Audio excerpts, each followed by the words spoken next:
Hello વિદ્યાર્થી મિત્રો, તો ગુજકેટ સોલ્યુશન માટે તૈયાર થઈ જાઓ। ચેપ્ટર નંબર 12, તમારું ધોરણ પણ 12। તો ગુજકેટની અંદર પૂછાયેલા બધા જ પ્રશ્નો દરેક ચેપ્ટરની જેમ અહીંયા સોલ્વ કરીશું। બધા પ્રશ્નો મોસ્ટલી એકદમ સહેલા જ છે, ઓછી મહેનતે તૈયાર કરી શકાય એવા પ્રશ્નો છે બધા। માર્ક્સ કવર કરવા માટેનું ચેપ્ટર છે એવું સમજો। તો કરી દઈએ શરૂઆત। 2006થી માંડીને બધા પ્રશ્નો ગુજકેટ જ્યારથી આવ્યું ત્યારથી માંડીને બધા પ્રશ્નો આપણે સોલ્વ કરીશું। 2006ની અંદર પૂછાયેલા બે પ્રશ્નો તમારી સામે છે। પહેલો પ્રશ્ન બહુ સરસ, થોડીક મહેનત માગે એવો અને આવડે પણ ખરા બધાને। તો જોઈએ, પહેલા પ્રશ્નથી શરૂઆત કરીએ। જો હાઇડ્રોજન પરમાણુમાં જે વર્ણપટ આપણને મળે છે એમાં જોવા મળતી 5 વર્ણપટ શ્રેણીઓ બધાને આવડતી જ હોય, લાયમન બામર પાસ્ટન બ્રેકેટ ફંડ। એમાં લાંબામાં લાંબી અને ટૂંકામાં ટૂંકી તરંગ લંબાઈનો ગુણોત્તર। તો અહીંયા એક સરસ પ્રશ્નની અંદર એવું કહ્યું છે, 5માંથી લાંબામાં લાંબી અને ટૂંકામાં ટૂંકી કોઈ એક જ માટે લાંબામાં લાંબી તરંગ લંબાઈ અને ટૂંકામાં ટૂંકી તરંગ લંબાઈ કે તો એની કિંમત તમે મિનિમમ મૂકો ત્યારે લેમ્બડા મેક્સિમમ અને એન ઇન્ફિનિટિવ એટલે કે મેક્સિમમ મૂકો ત્યારે લેમ્બડા મિનિમમ। આ વસ્તુ આપણે જાણીએ એક શ્રેણી માટે। દાખલા તરીકે લાયમનની મિનિમમ અને લાયમનની જ મેક્સિમમ। હવે આપણે વિચારવાનું છે કે આ 5માંથી મોટામાં મોટું કયું હોય। લાયમન જે છે એની અંદર તમે એની કિંમત નાનામાં નાની મૂકો એટલે મેક્સિમમ મળે। લાયમન મેક્સિમમ એ મેક્સિમમ છે કે પછી આગળ વધતા વધતા તમે પાસ્ટન તરફ જાઓ એ મહત્તમ તરંગ લંબાઈ હશે, એ વિચારવાનું છે। તો એમના માટે સિમ્પલ જો કેલ્ક્યુલેશન વગર વિચારવું હોય તો આ રીતે તમે વિચારી શકો કે લાયમન જે છે એ પાર જાંબલીમાં પડે, ત્યાર પછી બામર દ્રશ્યની અંદર આવે અને બાકીની બધી જે છે બામર આ પહેલાં સમજી લો કામ લાગી જશે। બાકીની જે 3 છે એ પાર રક્ત છે। તો હવે તમને આની ખબર હોય કે આમાં કોની તરંગ લંબાઈ વધારે છે કે ઓછી છે તો પણ એક આઈડિયા આવી શકે, નહીતર કિંમતો મૂકીને પણ આઈડિયા આવી શકે। તો તમે જુઓ કે પાર રક્ત, તો તમને વર્ણપટ્ટીની અંદર યાદ હોય તો લાંબા ટૂંકા માઇક્રો, પછી પાર રક્ત, પછી દ્રશ્ય, પછી પાર જાંબલી। તો પાર રક્ત જે છે એની તરંગ લંબાઈ વધારે છે અને પછી દ્રશ્યની ઓછી, પાર જાંબલીની ઓછી, એક્સરેની ઓછી, ગેમાની ઓછી, તરંગ લંબાઈ ઘટતી જાય, આવૃત્તિ વધતી જાય। તો પાર રક્તની તરંગ લંબાઈ વધારે હોય છે, તો આમના માટે લેમ્બડા આમના કરતાં વધારે હોય છે। એટલે મતલબ કે લાંબી તરંગ લંબાઈવાળી આપણે વાત કરીએ તો આમના કરતાં આમની તરંગ લંબાઈ લાંબી હશે। તો મતલબ કે આપણે આમાં જવું પડશે, લાંબી તરંગ લંબાઈ શોધવા માટે આમાં અને ટૂંકી તરંગ લંબાઈ શોધવા માટે લાયમનમાં જઈશું। તો આમાં પણ જેમ જેમ આગળ વધીશું તેમ વધવાનું જ છે।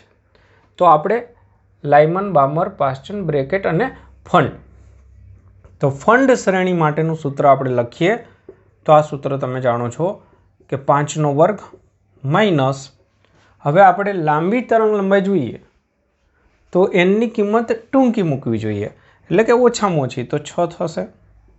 તો આ જે છે એ તમે મેક્સિમમ કહી શકો તરંગ લંબાઈ 5 શ્રેણીની અંદર।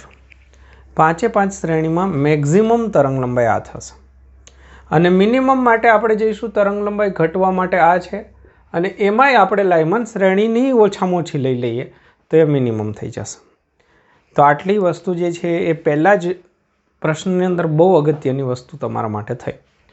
તો હવે જુઓ, આ વસ્તુ તમે યાદ રાખી લો તો સારું, અને ન યાદ રાખો તો આ રીતે તમે વિચારી શકો છો। તો મેક્સિમમ માટે આપણે અહીંયા 1/λ maximum is equal to R, અહીંયા 36, એમાંથી આપણે 25 બાદ કરીએ તો અહીંયા 25 ગુણાકારની અંદર 36, એક આ સમીકરણ બની ગયું। તો ઉપર કેટલા રહેશે? 11 રહેશે। તો 11 અને ભાગાકારની અંદર 25 અને 36, તો લેમ્બડા મેક્સિમમ બરાબર શું થશે? तो लेमड़ा मैक्सिमम बराबर 25, 36 અને ભાગાકારની અંદર 11R. આ એક સમીકરણ બનશે કે આટલે સુધી કમ્પ્લીટ દેખાય છે. એક આ સમીકરણ બનશે અને એક લાઇમન માટે મિનિમમ વાળું. આપણે શું કહ્યું હતું કે લાંબામાં લાંબી અને ટૂંકામાં ટૂંકી તરંગ લંબાઈનો ગુણોત્તર. તો આ લાંબામાં લાંબી થઈ ગઈ. હવે ટૂંકામાં ટૂંકી આમની અંદરથી શોધીશું અને પછી બંનેનો ગુણોત્તર જોઈશું. બરાબર છે? ચલો, તો હવે હું આ રકમ નીકાળી દઉં છું. તમે ચેક કરો, જાતે ચેક કરી શકો છો મેં કહ્યું એ પ્રમાણે. ઓકે, તો મિત્રો ચેક કરી લીધું હોય તો જોઈ લો. મિનિમમ માટે મેં તમને કહી દીધું કે લાઇમનનો ઉપયોગ કરવો એમાં મિનિમમ હશે અને એમના માટે તમારે એની કિંમત પાછી ઇન્ફિનિટી મૂકી દેવી, એટલે લેમડામાંય લાઇમનમાંય મિનિમમ અને આખા બધાની પણ મિનિમમ મળશે. તો આ યાદ રાખવાનું, લાઇમન મિનિમમ એ 5/5માં મિનિમમ છે અને ફંડ મેક્સિમમ એ 5/5માં મેક્સિમમ છે. ઓકે, તો અહીંયા આપણને મળે છે R. તો લેમડા મેક્સિમમ બરાબર આપણી પાસે આ જે છે અને 1 lambda minimum is equal two થશે R. મેં R અહીંયા રાખ્યો, R કેન્સલ થશે, અહીંયા આપણને D ઓપ્શન મળી જશે. ચાલો, ક્લિયર? તો આટલું લખી લો. ત્યારબાદનો પ્રશ્ન તો મૌખિક તમે હવે કહી શકો છો. બામર શ્રેણીની કઈ રેખાની તરંગ લંબાઈ મહત્તમ છે? બામર શ્રેણી. તો બામર શ્રેણી હોય એમની કઈ રેખાની તરંગ લંબાઈ મહત્તમ છે? તો વિચારો, મહત્તમ માટે શું કહ્યું હતું? મહત્તમ માટે આપણે કહ્યું હતું કે એનની કિંમત મિનિમમ મૂકવી, એટલે કે પહેલી જ એનની કિંમત પ્રથમ કંઈ પણ મૂકો તમે તો એને આલ્ફા કહેવાય. તો આલ્ફા રેખા આવશે, હાઇડ્રોજનની આલ્ફા રેખા. તો પહેલી જે રેખા હોય એમાં કિંમત એનની મિનિમમ હોય પણ લેમડા જે છે મેક્સિમમ હોય. તો બામર શ્રેણી હોય કે લાઇમન હોય કે પાસ્ટન કોઈ પણ માટે પહેલું જે હોય એ મેક્સિમમ હોય. બરાબર છે? તો જવાબ શું આવશે? H આલ્ફા રેખા. ક્લિયર? લખી દો.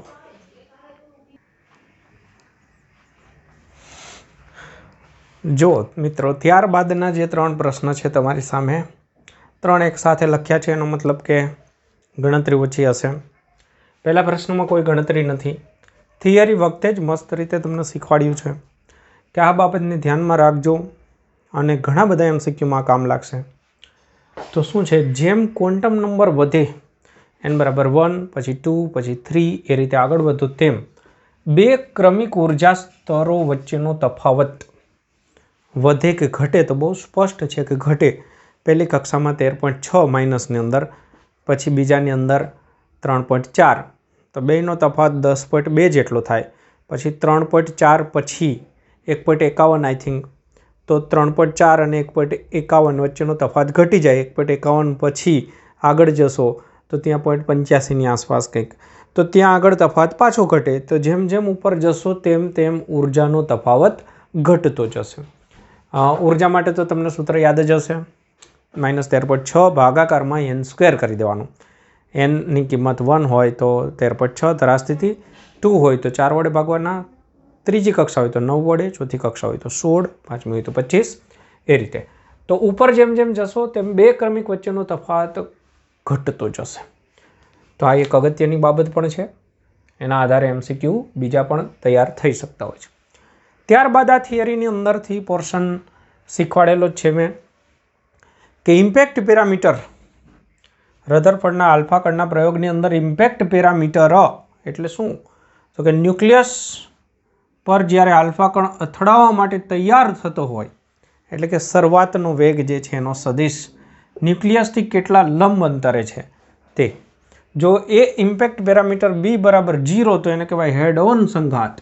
એક્ઝેક્ટ ન્યુક્લિયસ પર જ અથડાય તો પછી એનો પ્રકિરણન કોણ કેટલો હોય? તો સ્વાભાવિક છે કે જો એક્ઝેક્ટ ન્યુક્લિયસ પર અથડાશે તો એ પાછો આવશે, તો એનો પ્રકિરણન કોણ થશે 180. ચાલો, રાઈટ. ત્યારબાદ છે 5 નંબરનો પ્રશ્ન 2007ની અંદર પૂછાયેલો. હાઇડ્રોજન પરમાણુમાં ધરા સ્થિતિની અંદર આવા પ્રશ્નો પણ બહુ છે. ઇલેક્ટ્રોનની કક્ષાની અંદર સ્થિતિ ઉર્જા આપેલી છે તો ગતિ ઉર્જા પૂછી છે. આ પ્રકારના પ્રશ્નો નીટની અંદર પણ 3-4 છે. છેલ્લા વર્ષોમાં પણ આ પ્રકારના પ્રશ્નો પૂછાયેલા છે. તો એમના માટે મેં એક સિમ્પલ યાદ રાખવાનું કહ્યું છે કે તમે આ યાદ રાખો કે કુલ ઉર્જા એ ગતિ ઉર્જા અને સ્થિતિ ઉર્જાનો સરવાળો. આ તો ખબર જ હોય. સાથે સાથે યાદ રાખવાનું કહ્યું હતું કે અડધામાંથી બમણું બાદ કરીએ, આખું બાદ કરીએ તો -અડધું રહે. આ ફિક્સ યાદ રાખો. આ પ્રમાણે તમારે કોઈ પણ વસ્તુને સરખામણી કરી શકાય. અત્યારે તમને આપ્યું છે સ્થિતિ ઉર્જા, તો સ્થિતિ ઉર્જા આપણને જોવાની અને પૂછ્યું હોય તે વસ્તુ જોવાની. ગતિ ઉર્જા તો અહીંયા છે ગતિ ઉર્જા. હવે અહીંયા જોવાનું કે જે ગતિ ઉર્જામાં x છે તો અહીંયા 2x છે. ઊંધું અહીંયા 2x છે તો અહીંયા x છે. આમના કરતાં અડધું છે, આમના કરતાં આ અડધું છે અને નિશાની ચેન્જ છે એટલે એક માઇનસ હોય તો આ પ્લસ. પણ અહીંયા પ્લસ જ આપ્યું છે એટલે મૂલ્યની રીતે પૂછ્યું છે. તો મૂલ્યની રીતે સ્થિતિ ઉર્જાનું મૂલ્ય 2x હોય તો એની ગતિ ઉર્જાનું મૂલ્ય x એટલે કે એમના કરતાં અડધું. તો અહીંયા E છે સ્થિતિ ઉર્જા, તો ગતિ ઉર્જા E/2 થશે. બસ આના પરથી પૂછે કદાચ કે કુલ ઉર્જા કેટલી, તો પણ કહેવાનું જો આ x અને અહીંયા પણ x, અથવા આમના કરતાં અડધી, તો એ પણ E/2 થશે. પ્લસ માઇનસ આપ્યું હોય તો પ્લસ માઇનસ સાથે જવાનું, નહીતર આ રીતે. ઓકે, લખી દો.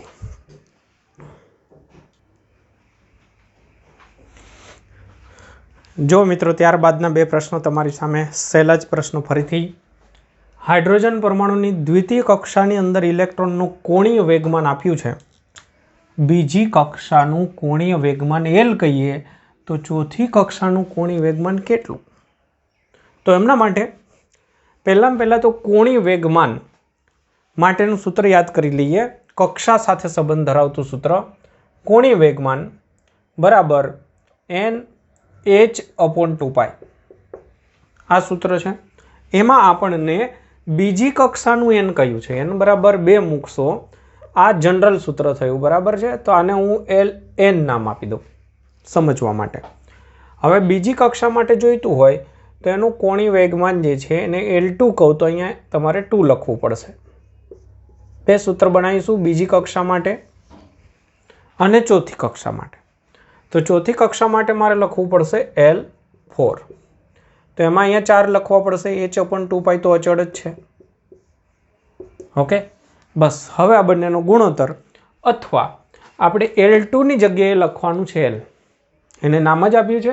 બીજી કક્ષાની અંદર જે છે એને L નામ આપ્યું છે. તો 2H/2π જે છે એને L નામ આપો. તો આમાંથી હું 2 × 2 કરી દઉં. H/2π ગુણોત્તર લઈ લો તોય થઈ જશે.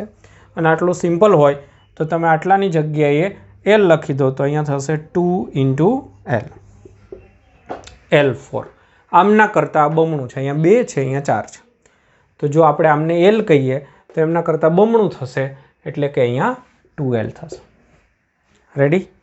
તો અહીંયા ખાલી ગોઠવણી કરવા માટેની વાત છે. ઓકે, તો લખી લો.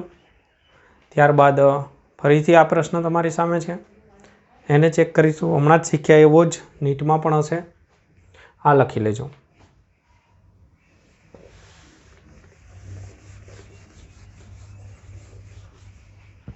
વાંચી લો રકમ.